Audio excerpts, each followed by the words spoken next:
Blog. তো এটা হচ্ছে আমাদের ঈদের ব্লগ। আজকে হচ্ছে ঈদের দিন 11 তারিখ।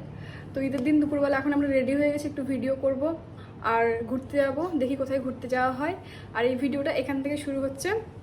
পুরো ভিডিওটা দেখো এবং এনজয় করো এবং তোমাদের মতামত অবশ্যই কমেন্টে জানিও। আর ভালো লাগলে প্লিজ একটা লাইক করো। তো ভিডিওটা এখান থেকে আমি স্টার্ট করে দিচ্ছি, তোমরা এখান থেকে দেখতে থাকো। দেখো মেহেন্দি পড়তে যাবে বলে মেকআপ চলছে এখন। কিরে প্রি ঈদ লুক নাকি এটা? তো এখন যাচ্ছি মেহেন্দি পড়তে। আজকে হচ্ছে 10 তারিখ, কালকে 11 তারিখ ঈদ। সকাল সকাল যাচ্ছি কারণ সন্ধ্যাবেলার দিকে একটু ভিড় থাকে। আসসালামু আলাইকুম গাইস, তো আজকে আমরা ঈদের মেহেন্দি দিতে যাচ্ছি।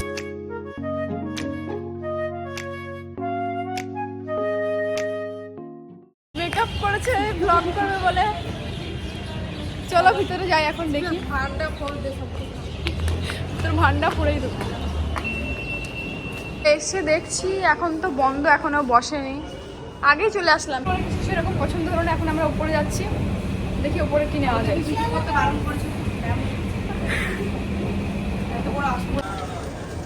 মাশরুম টাশরুম দিতে হবে না। বেল পেপার নেই, বেল পেপার নেই। ইয়েলো রেড একটা ভালো ভালো ফ্রেশ দেখে নে। আমার এই মগগুলো পছন্দ না, পাবা না। কেন? আমার ফেভারিট সাদিয়ার এখন মেহেন্দি পড়া চলছে। কি হলো গো? কই গো, ও বেশি ইয়ে করো না। ভালো হয়েছে, সুন্দর হয়েছে। তোরটা দেখি, তোরটা দেখি। ভালো হয়েছে। তো এখন মেহেন্দি পরবো।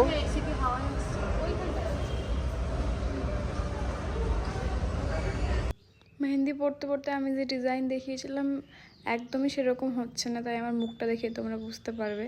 তাই আমি একদিকে পড়লাম আর বেশি পড়লাম না, বাকিটা আমি নিজেই যেটুকু পারি সেটুকু করে নেব। তো দেখো ফাইনালি যেরকম দেখালাম সেরকম হয়নি, কিন্তু ভালো হয়েছে, খারাপ হয়নি। তো আমাদের এখন মেহেন্দি পরার ডান, অনেক শপিংও করলাম, এখন যাব বাড়ি। তুই একবারও মার না খেয়ে মেহেন্দিটা কমপ্লিট করছিস কেন? একবার কি হয়েছিল বলতো জীবন? খুব একটা ফানি স্টোরি, খুব একটা ছোট বলে না, 3 বছর মতো আগে হবে হয়তো। হ্যাঁ, ওই লকডাউনের টাইম হবে। তখন ও কি করেছে, তখন লকডাউনের টাইম ঈদ পড়েছে। এবার আমরা কি বাইরে মেহেন্দি আর্টিস্টের কাছে যেতে পারবো না। হ্যাঁ, দিদি বলছে আয় তোকে আমি বাড়িতেই দিয়ে দিই, খুব সুন্দর করে। আমি বলছি ঠিক আছে, আচ্ছা দে। আমার আগেই কিন্তু ডাউট হচ্ছে ও কি আদৌ দিতে পারবে না কি করবে কে জানে। দিয়ে এবার আমি বলছি ঠিক আছে দিয়ে দে। ও একটা হাত, ও এত আমাকে কথায় কথায় টালা দিচ্ছে। এবার এমনি আমার একটু মানে আমি কিছু বললেও মারছে, এমনি আমি যদি নড়ছি। এবার দেখুন একভাবে কতক্ষণ বসে থাকবে একটা মানুষ, নড়লেও মারছে। এবার ওরম মার খেতে খেতে অনেক ধৈর্য নিয়ে আমি একটা হাত দিলাম, এবার সেকেন্ড হাত দিচ্ছে। তাও আমি ওই যতক্ষণ আছে ও মারছে, মেরেই যাচ্ছে মেরেই যাচ্ছে। তো তুই খুব ডিস্টার্ব করেছিলি, অত অত আর্টিস্ট কত বিরক্ত করলে। তুই আবার কোথাকার আর্টিস্ট রে, বলতে দে আমাকে। তারপর হলো এবার দুটো হাতই হয়ে গেছে, লাস্ট হাতের লাস্ট ফিঙ্গারটা বাকি আছে। এবার ওটা দিতে গিয়ে আর একবার মেরেছে। আমার ধৈর্যের বাঁধ ভেঙে গেছে। আমি রেগে সঙ্গে সঙ্গে গিয়ে ধুয়ে আসলাম। এবার ও বলছে চালাবে মেহেন্দি হলো একবারে মেসিদের কলটা ছেড়ে ও বলছে এত মার খেয়ে দিলি, রাখলে পাতি। আমি বলছি রাখবো না তোর দিয়ে মেহেন্দি, এত মারিস আমাকে। তো এখন আমরা ছাদে এসেছি, ছাদে যাচ্ছি, চলো চাঁদ দেখবো। মা এসো। চাঁদ দেখে কি করতে হবে? চাঁদ দেখে দেখতে হবে। আজকে চাঁদ রাত্রে, তাই না? ঈদের চাঁদ দেখতে হবে। উফ, বাইরের ওয়েদারটা কি ঠান্ডা। দাঁড়াও লাইটটা জ্বালায়, দাঁড়াও। আয়, কে চলে এসছে? Where is the moon? এই আকাশে চাঁদ ওঠার কথা তো। মুস্কান, আর ওই দেখো যে বাস স্ট্যান্ড কি যা আছে, ওই যে ওইখানকার যে ল্যাম্প আছে, সেই ল্যাম্প দুটো আমার ছাদ থেকে দেখা যায়। চলো কি করব, দুর্ভাগ্য, চাঁদ দেখা গেল না, একটু দেরি হয়ে গেল আসতে। সন্ধ্যে আসতে হতো। এই চলো চলো নিচে চলো। থেকে ফেরার সময় তখন বিরিয়ানি নিয়েছিলাম ইফতারের পরে খাবো বলে, তা এখন খাই, ডিনারটা হয়ে যাক, তারপর আবার কাজ করব। তো কালকে একটু মটনের কাবাব তৈরি করবো, শিক কাবাব যেটা হয়। তার জন্য মটনটাকে একদম ছোট ছোট স্লাইসে কাটছি। একদম ছোট ছোট কাটতে হবে যাতে সহজে রোস্ট হয়ে যায়। কি তাই তো মুস্কান, তোর মেনুগুলো বল। কি বলবো, আনাড়ি সেপ খ্যার কি বলা যায়। এটাও জানিস না যে কাবাব পেস্ট করে হয়, মটন কাবাব পেস্ট করে হয়, কিন্তু আমি পেস্ট করে করব না। ভেজানো ডাল হ্যাঁ 7-8 ঘন্টা মতো ভিজিয়ে রেখেছিলাম। এটা আমরা হালুয়ার জন্য একটু দুধটা গরম করে নিচ্ছি। আর ওদিকে কি প্রিপারেশন কি চলছে এখন? পেঁপে গ্রেট করছিস? গ্রেট করছি। আমার হাত ব্যথা হয়ে গেল, আমি এইটুকুনি গ্রেট করতে গিয়ে হাত ব্যথা হয়ে গেল। মাটনে যা যা মশলা লাগে সব কিছু দিয়ে, টক দই, আদা রসুন বাটা, পেঁপে বাটা প্রায় সব কিছু দেওয়া হয়ে গেছে। এখন একটু লেবুর রস দিয়ে দেবো, হালকা টক হালকাই দিলাম, আর একটু মাস্টার্ড অয়েলটা র অয়েল দিয়ে দেবো, ব্যাস। এবার এটাকে ভালো করে একটা মিনিটের মধ্যে ভালো করে মশলাটা চলে যায়। এবার দিয়ে ভালো করে এটাকে একদম এয়ার টাইট ভাবে একদম সিল হয়ে গেছে। ছাতে এসছি ঈদ স্পেশাল, এই বোম আতিশবাজি করবো।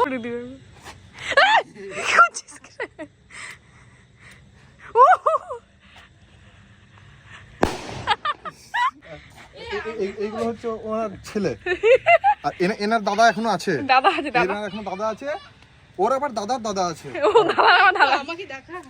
একটা বড় মা মুস্কানের পায়ে না, এটা কিন্তু দুর্নাম আওয়াজ করে। ওরে বাবারে বিরাট আজ সারি সাবধান। না না সারি সাবধান, ড্যামেজ বিরাট চলে সানি। এটা হচ্ছে আমাদের বাবার বাবার বাবা। আরে বাবা সাইডে তুমি আর আমি। এই সানির ভিডিও দেখে সানির গার্লফ্রেন্ড করে পালিয়ে যায় না। তুমি ধর, আমি আরে পারবে না, পালিয়ে যাব। তুমি অসুবিধা কেন হচ্ছে? তুমি আসো তো, পারবে না রে। তুমি আসো, তুমি ধরো, ধরো তোমার 1 2 3 আগে আর করছেন।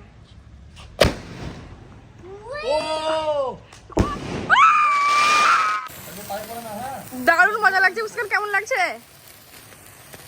দাদা ভাই আবার আর একটা অন্য তারাকাঠি জ্বালাতে বসেছে।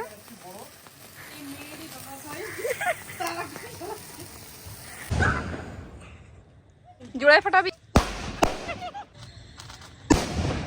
খুব সাবধান। লাগা লাগা হয়ে গেছে, বাস হয়ে গেছে, যাও ঠিক আছে।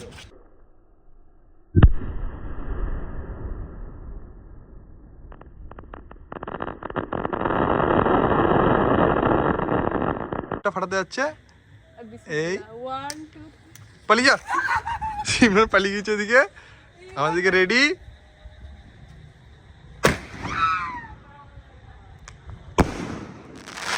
ভালো লেগেছে তাই করে দিয়েছি, এখনো কমপ্লিট হয়নি, ওপরটুকু বাকি আছে। এই হাতে তো পারবো না, এই হাতে নিজে নিজে পারলাম না, এই বাকিটুকু পার্লারে দিয়েছিলাম। এইগুলো সব মুস্কান শ্যুট করেছে, হালুয়া ডিপার্টমেন্টটা ওর ছিল, ওই সব কিছু করেছে, অনেক রাত্রে পর্যন্ত জেগে করেছে। দেখো অনেকটাই ভাজা হয়ে গেছে সুজিটা, আরও ভাজতে হবে, ব্রাউন কালার যতক্ষণ না আসে ততক্ষণ ভাজতে হবে। এই দেখো আমার তখন সুজির হালুয়াটা বানানো হয়ে গেছিলো। এখন অনেকটা লেট নাইট হয়ে গেছে, 12টা বেজে গেছে অনেকক্ষণ আগে। এবার আমি এটা হলো পেঁপের হালুয়াটা বানাচ্ছি। এটা হয়ে এসেছে, এক্ষুনি নামাবো। এটার পর আবার ডালের হালুয়া করতে হবে। তারপর এখন একটু ভাবছি যে আমি যদি ডালের হালুয়াটা করার পর আমার একটু এনার্জি থাকে তাহলে হয়তো আমি একটু ডিমের হালুয়া বানাতে পারি। কোনোদিন বানাইনি আমি, এখন দেখি ডালের হালুয়াটা বানাতে বানাতে একটু ইউটিউব। রাত 2টো বাজছে, এখনও তোর কাজ শেষ হয়নি, আর করতে হবে না, চল। সকাল সকাল উঠে আর কোনো ফুটেজ নেওয়া হয়নি, একদম রেডি নামাজ পড়তে যাওয়ার জন্য। আজানের প্রায় সময় হয়ে গেছে, আমাদের 6:30টায় নামাজ ছিল। এই যে সাদিয়াকে দেখো, সবাই কিন্তু প্রায় রেডি। রাস্তায় আমরা দাঁড়িয়েছিলাম, আর আমাদের বাড়ির পাশেই ওয়াকিং ডিস্টেন্সে আমাদের মসজিদে আমরা নামাজ পড়তে গেছিলাম। এবার ঈদগাতে নামাজ পড়তে যাইনি, তো নামাজ পড়ে ফিরে এসে সবাই মিলে গ্রুপে একদম ফটোশ্যুট করছিলাম বাড়ির সামনেই। দেখো কালকে রাতের মেহেন্দিটা কিন্তু অনেক সুন্দর কালার এসেছে। হ্যাঁ, মটন কষা রেডি, আর চালের রুটি খাবো এখন সকাল সকাল। আর পায়েস হয়ে গেছে না? এগুলো এখন দিয়ে এখন সকালে ব্রেকফাস্টটা করবো, তারপর পরে আবার যেগুলো মেনু আমরা রেডি করেছি সেগুলো আবার রান্না একটু পরে করবো। তো ঈদের দিন সকালবেলা কিন্তু আমরা এইভাবে সবাই মিলে একসঙ্গে খাই। তো এই খাওয়াটাকে কেউ কিছু খারাপ মন্তব্য করো না, আমরা সবাই মিলে একসঙ্গে এইভাবেই বসে খাই। কিনলাম আর এই তো মগু কি এটা না মগু কি কি খেয়েছো এখন? আমি চালের রুটি খেলাম। কালকে রাত্রে যে মাটনটা ম্যারিনেট করে রেখেছিলাম সেটাকে এখন কি ব্যাপার, প্যানটা কেন চেঞ্জ করছিস? আরে ওই প্যানটা তো হলো না, আইডিয়াটা ভুল হলো, এই ফ্ল্যাট প্যানটা দিলাম। আনাড়িরা কুক করলে এরকমই হয়। বক্স না করবো যে 7টা স্টিক আছে, 7টা স্টিকে সিমরান যেমন রিলেটিভরা পোক করে সব ব্যাপারে। কাবাবগুলো করে নেওয়ার পর এখানে কিন্তু মাটর পনির করবো। এই রেসিপিটা পুরো আউট অফ সিলেবাস ছিল, হঠাৎ করে মাথায় এলো, তাই কালকে রাত্রে একদম কাবলি ছোলাটা ভিজিয়ে দিয়েছিলাম। মাটর পনির হবে আর এই যে কাবাব হবে, এটা হচ্ছে আমার দায়িত্বে। ওটা ছোলে পনির বলে, চানা পনির। আর চানার পনির মাটর পনির একই, না রে, হ্যাঁ বলতে গেলে একই, নন বেঙ্গল হ্যাঁ সবাই তো সেই ছোলা চানা একই ব্যাপার। তো এটাতে কিন্তু উপর উপর হালকা করে বাটার ব্রাশ করতে করতে কুক করতে হবে। তো এইভাবে বাকিগুলো কুক করে নিয়ে এখন অনেকগুলো স্টিক আছে,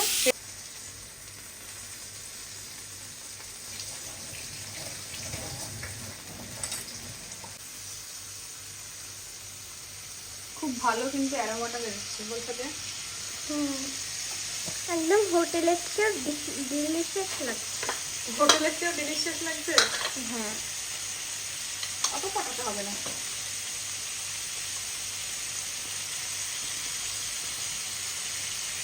একদম ক্যামেরাটা একদম হচ্ছে কেএফসির ফ্রাইড চিকেন। কেএফসি চিকেন না, এটা মাটন বাবু। ছোটো ছোটো কিউব করব, কারণ চানার সঙ্গে কিউব দিয়ে বেশি বড় কিউব করলে ভালো লাগে না।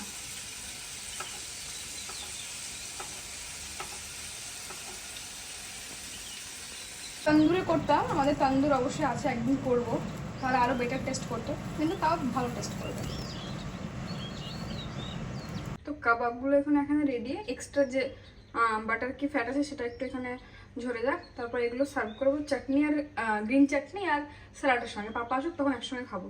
আর এখন এই যে পনিরগুলো চপ করা হয়ে গেছে, ওইদিকে পনিরের জন্য কাজু, পেঁয়াজ, লঙ্কা এগুলো রেখে দিয়েছি। আর এই যে কাবলি ছোলা গুঁড়োটা হালকা একদম বাস এখন দিয়ে দেবো, এটা গ্রেভির জন্যে। এটা দিয়ে কিন্তু মটর পনিরের মেন গ্রেভিটা হবে।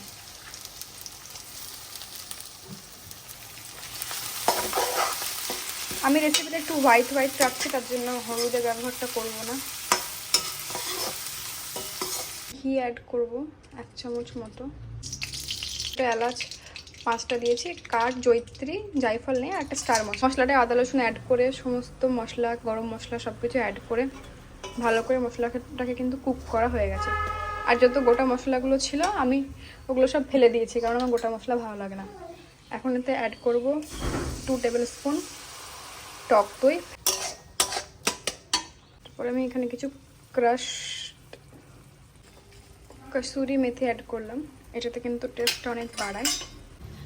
এবার এটাতে 2 কাপ জল অ্যাড করে দেবো। এখন এর মধ্যে চানাগুলো অ্যাড করে দিলাম।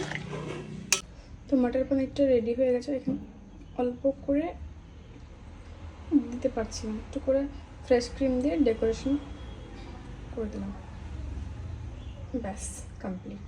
আগে লুকটা দেখাও, ব্যাক সেগমেন্ট পরে, খালি ব্যাক সেগমেন্ট ফাঁকা সাই। লুকটা দেখাও, তোমার চুড়িদারটা দেখাও, ফুল লুকটা। হুম, হাতে এরকম চুড়ি, আর এটা মাংটিকা, আর এটা আমার লিপ গ্লস, বাহ। আর এটা আমার আইলাইনার, যেটা আমি নিজে পরেছি। তোমরা তো জানোই আমি নিজে আইলাইনার দিতে পারি। এটা হচ্ছে আমার ঈদের আউটফিট, একটা ট্রানজেকশন রিল শ্যুট করবো, তার জন্য এভাবে রাখলাম। সারাদিন এটা ওটা খাওয়া দাওয়া হয়েছে, একটু আইসক্রিম খেতে ইচ্ছা করছে, তাই যাচ্ছি বহরমপুর। তো আজকে দিনটা সেরকম কিছু আর ঘোরা হয়নি, হালকা একটু বহরমপুর আসলাম। আর যদি তোমাদের পুরো ভিডিওটা ভালো লেগে থাকে তো please like, comment, share and subscribe অবশ্যই করেছো। তো মোহনে ঢুকে প্রচণ্ড ভিড়, আইসক্রিম খেয়ে জাস্ট বেরিয়ে এসেছি, আর সেরকম কোনো ফুটেজ নেওয়া হয়নি। তো বাই, টাটা সবাইকে।